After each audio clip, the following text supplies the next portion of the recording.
Welcome back to my channel S কিচেনের পক্ষ থেকে আমি শেফ আলি নিয়ে এসেছি আজ আপনাদের জন্য আরও একটি নতুন স্বাদের নতুন রেসিপি, নতুন আলু দিয়ে ডিমের কারি।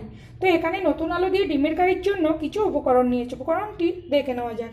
আছে সিদ্ধ করা ডিম। আমি এটা 4টা ডিম সিদ্ধ করে ভালোভাবে ছাড়িয়ে ধুয়ে ডিমে একটু কাঁটা চামচ দিয়ে একটু ছিদ্র করে নিয়েছি। আছে সিদ্ধ করা আলু নিয়েছি, আদা রসুন বাটা, লঙ্কা বাটা, টমেটো কুচি, পেঁয়াজের কিমা, ধনেপাতা কুচি, আরও অন্য অন্য উপকরণও আছে। তো আমার আরও নিত্য নতুন রেসিপি পেতে আমার চ্যানেলটিকে সাবস্ক্রাইব করুন আর পাশে থাকা বেল আইকনটিকে অল করে রাখুন, যাতে সবার প্রথমে আমার নোটিফিকেশন আপনার কাছে পৌঁছে যায় আর আপনি অতি সহজেই দেখে নিতে পারেন। দেখুন, আমি ডিমটার মধ্যে লবণ আর হলুদ মাখিয়ে নিলাম পরিমাণ মতো। আর এখানে যে আলুটা রেখেছি, আলুটার মধ্যেও একটু লবণ হলুদ মেখে নেব। আলুটা কিন্তু একটু সিদ্ধ করা আছে, মানে পুরোটাই সিদ্ধ করিনি, 80% মতো সিদ্ধ করে নিয়েছি। তো ভিডিও দেখার শুরুতে প্লিজ একটা লাইক দিয়ে ভিডিওটি দেখা শুরু করুন। দেখুন, ডিমের কারিটা রান্নার জন্য এখানে একটি কড়া বসিয়েছি আর কড়াটা গরম হয়ে এসছে। এখানে দিয়ে দেব পরিমাণ মতো রিফাইন তেল। আমি এখানে রিফাইন তেল ব্যবহার করছি, আপনারা চাইলে সর্ষের তেল ব্যবহার করতে পারেন। তবে কি ডিমের কারিটা কিন্তু সর্ষের তেল দিয়েই রান্না করলে বেশি খেতে ভালো হবে। তো তেলটা গরম হতে দেব। দেখুন, তেলটা গরম হয়ে আসছে। এবার তেলের মধ্যে অল্প একটু লবণ দিয়ে দেবো। লবণ দিলে কি যে ডিমটা আমি ভাজবো, ডিমটা আর কি ফুটবে না।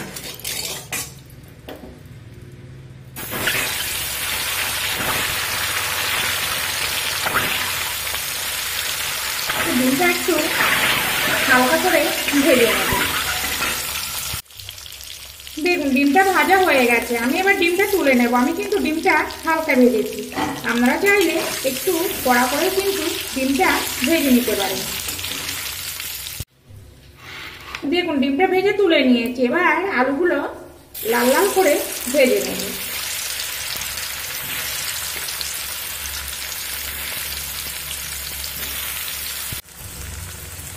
দেখুন, আলুটা লাল করে ভাজা হয়ে গেছে। এবার আমি তুলে নেব। দেখুন, আলুটা ভেজে আমি তুলে নিয়েছি। এবার ফোড়নে দেব গোটা গরম মশলা, 2টো এলাচ, 2টো লবঙ্গ আর 1 টুকরো ডালচিনি। এলাচগুলো কিন্তু অবশ্যই একটু মুখটা ফাটিয়ে দেবেন। আর দিয়েছি শুকনো লঙ্কা আর গোটা জিরে। ফোড়নটা একটু ভাজা হতে দেব। ফোড়ন ভাজা হয়ে এসছে। এবার দিয়ে দেবো পেঁয়াজের কিমা। এখানে 4টে ডিম আছে, তো এখানে আমি বড় সাইজের 2টো পেঁয়াজ দিয়েছি কিমা করে। যেহেতু ডিমের কারি, এখানে কিন্তু একটু পেঁয়াজ আর রসুনটা একটু বেশি ব্যবহার করতে হবে। পেঁয়াজের মধ্যে অল্প একটু লবণ দিয়ে দেব আর দিব অল্প একটু হলুদ দিয়ে পেঁয়াজটা একটু ভাজা করে নেব। দেখুন, পেঁয়াজটা ভাজা হয়ে এসছে। এখানে দিয়ে দেব আদা রসুন আর লঙ্কা বাটা। এখানে যে পরিমাণে ডিমটা নেবেন সেই পরিমাণে আদা রসুন আর লঙ্কাটা দিয়ে দেবেন। দিয়ে দেবো অল্প একটু জল দিয়ে খুব সুন্দর করে। দেখুন, মশলাটা থেকে আদা রসুনের কাঁচা গন্ধটা চলে গেছে। এখানে দিয়ে দেব টমেটো কুচি আর সঙ্গে অল্প একটু চিনি দিয়ে দেব।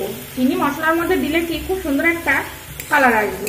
এখানে কিন্তু আমি ধনে জিরের গুঁড়োটা ব্যবহার করব না, আপনারা চাইলে এখানে ধনে জিরে গুঁড়ো ব্যবহার করতে পারেন। আর এখানে একটু সসও কিন্তু ব্যবহার করতে পারেন, চিলি সস আর টমেটো সস। তো মশলাটা খুব সুন্দর করে কষিয়ে নেব।